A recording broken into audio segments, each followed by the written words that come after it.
So let me give you this commitment. We'll put an end to this scandal and we'll reduce the costs to the taxpayers. How? Well, we've already pledged that there will be no new PFI deals signed by us in government, but we'll go further. And I can tell you today, it's what you've been calling for. We'll bring existing PFI contracts back in-house. We're bringing them back. We're bringing them back. Shadow Chancellor John McDonnell's announcement leads to enthusiastic reactions in the audience. The talk is about PFI Private Finance Initiative. It seems as this is as emotive as the Brexit. The question is, does it make sense to buy back existing PFI deals? Let's start from the beginning. The Private Finance Initiative was set up by the Conservative government under John Major. Since then all governments used PFI. Under New Labour PFI experienced its peak, but the economic crisis reduced the number of new projects significantly. As of March 2016, the capital value rose to £58.4 billion with 728 projects. To mention a few, 105 projects were carried out for the NHS, 168 are schools, 62 for transport purposes and 83 are PFIs for Scotland. So what is PFI and what would be the alternative? Let's assume a local authority wants to build a new school and requests for a tender. Investors set up bidding groups comprised of construction companies, operational companies and banks. The local authority looks at the bid proposal. With detailed project specifications, it's mainly about the strength of the bidders and the price. For bidders the tender process is expensive, especially when you lose. The winner sets up a special purpose vehicle SPV, which then starts to run the project for the local authority. In the construction phase, which can be between 1 and 5 years, the SPV receives monies from the bank, which then are forwarded to the construction company. Payments are done step by step following construction progress. In the operational phase, which is often about 25 years, the authority pays to the SPV the so-called unitary charge. One portion goes to the bank for debt service and the other part goes to the operator to cover operational costs. In the alternative model, the authority requests for tender directly to construction and operational companies. In both cases, we assume that the service would still be provided by privately owned entities, but the authority would take over the SPV's task. The two chosen service parties would be remunerated directly by the authority with funds generated by the taxpayer or on the capital market. Supporters of the PFI model argue that the private sector is able to deliver the task more efficiently. The alternative model shows that the work is still done in private entities, but without the complicated PFI structure that has more participants with their own interests. This is best illustrated by the higher number of advisors in PFI. Risks are outsourced to the private sector. The main risk, even though a rather low one, is the construction risk. The constructor is liable for construction in time and on budget, but banks and equity holder are also at risk to lose a big portion of their money in the rare event of non-completion. At the end, the authority still needs to see how it delivers the public task. The final and the most decisive point for the government, however, is that PFI is funded off balance sheet. And this is worth to look at a bit closer.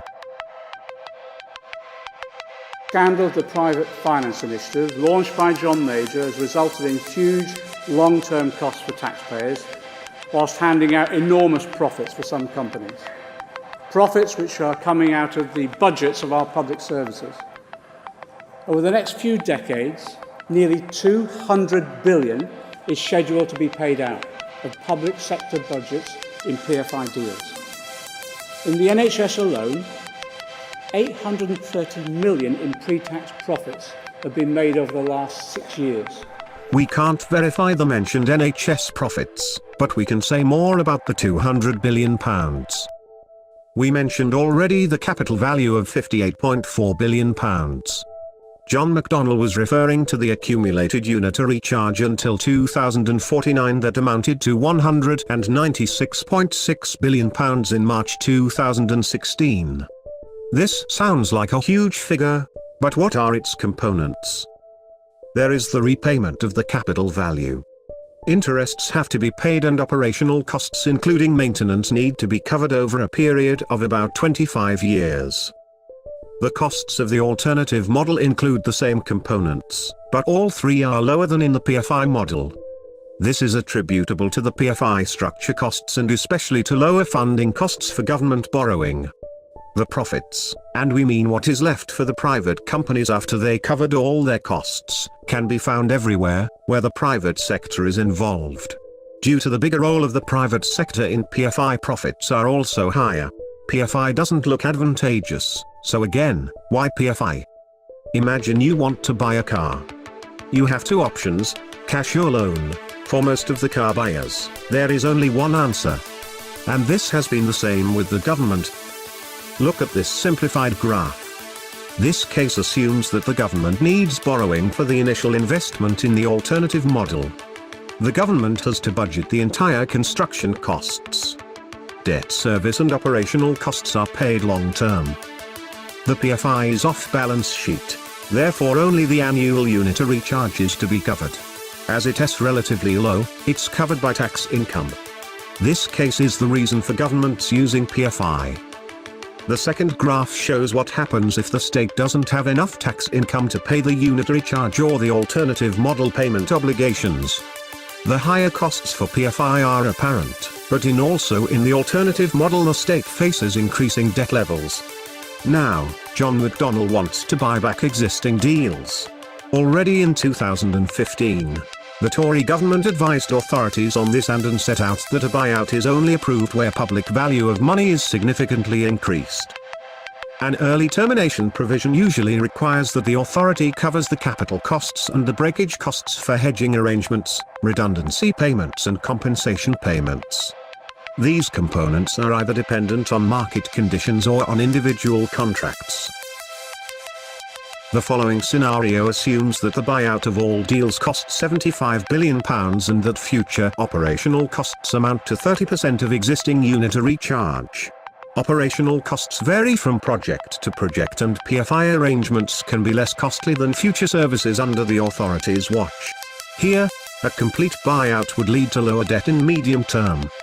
If we assume, however, that the buyout price is £90 billion and the operational costs reach 40% of the unitary charge, there would be no benefit for stopping the PFI deals.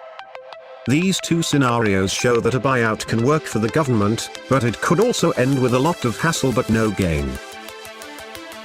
So is it a good idea to cancel existing PFI deals? As we have seen, there is uncertainty around the termination costs and future operational costs. Therefore, it is no surprise that Labour published a press text shortly after John McDonnell's speech. Labour will review all PFI contracts and, if necessary, take over outstanding contracts and bring them back in-house.